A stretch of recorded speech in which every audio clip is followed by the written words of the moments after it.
नमस्कार। प्रोग्रामिंग में ना कुछ कॉन्सेप्ट्स थोड़े मुश्किल लग सकते हैं और रिएक्ट हुक्स उनमें से एक है। पर क्या हो अगर हम इसे समझने के लिए एक मज़ेदार तरीका अपनाएं? आज हम मिलकर एक रोबोट बनाएंगे और इसी प्रोसेस में रिएक्ट हुक्स की सारी गुत्थियां सुलझा लेंगे। हमारा पूरा का पूरा एक्सप्लेनेशन बस इसी एक आइडिया पर टिका है। सोचिए कि एक रिएक्ट कंपोनेंट असल में एक रोबोट है। तो चलिए इस रोबोट को बनाना शुरू करते हैं और देखते हैं कि हुक्स कैसे इसमें जान डालते हैं।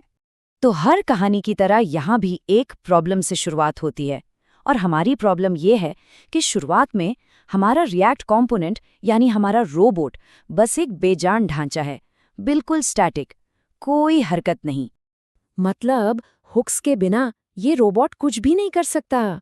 वो बस एक मशीन है जिसमें कोई याददाश्त नहीं, कोई समझ नहीं, ना तो वो कुछ महसूस कर सकता है और ना ही कुछ याद रख सकता है।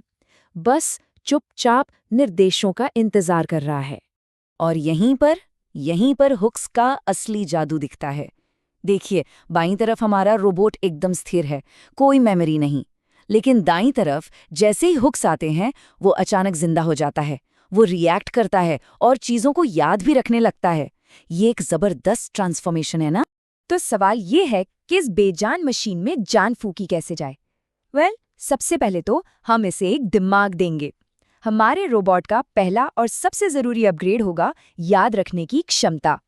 और यही एंट्री होती है यू स्टेट हुक की।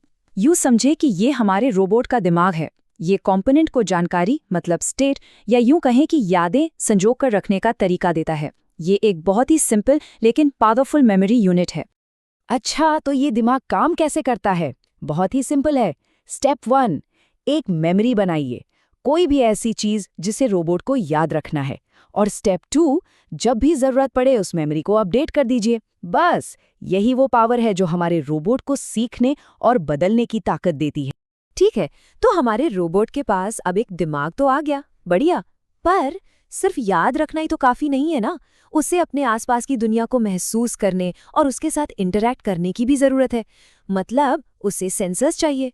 तो इसके लिए है यूज इफेक्ट हुक। इसे आप रोबोट्स के सेंसर्स की तरह सोच सकते हैं। ये कंपोनेंट को अपने माहौल में हो रहे बदलावों को पहचानने और उन पर तुरंत रिएक्ट करने की पावर देता है। और ये सेंसर्स ये कैसे काम करते हैं? ये भी बहुत सिंपल 2 स्टेप का प्रोसेस है। स्टेप 1, सेंसर एक बदलाव को महसूस करता है। मान लीजिए कि बाहर का मौसम बदल गया।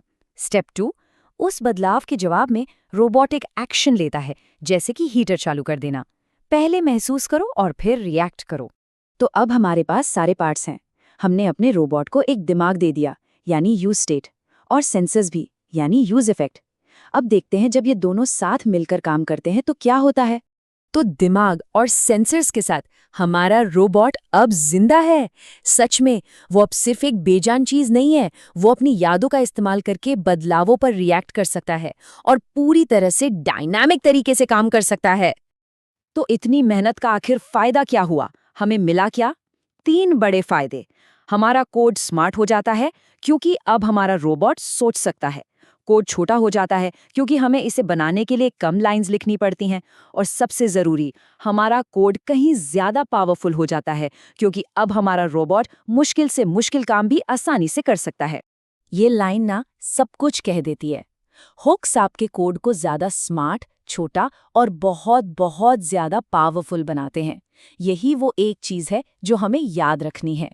तो अब जब हमारा रोबोट जिंदा हो चुका है, काम करने को तैयार है, तो एक ही सवाल बचता है, अब ये आगे क्या बनाएगा? हुक्स के साथ संभावनाएं सच में अनंत हैं। सोचने के लिए ये एक मजेदार ख्याल है ना?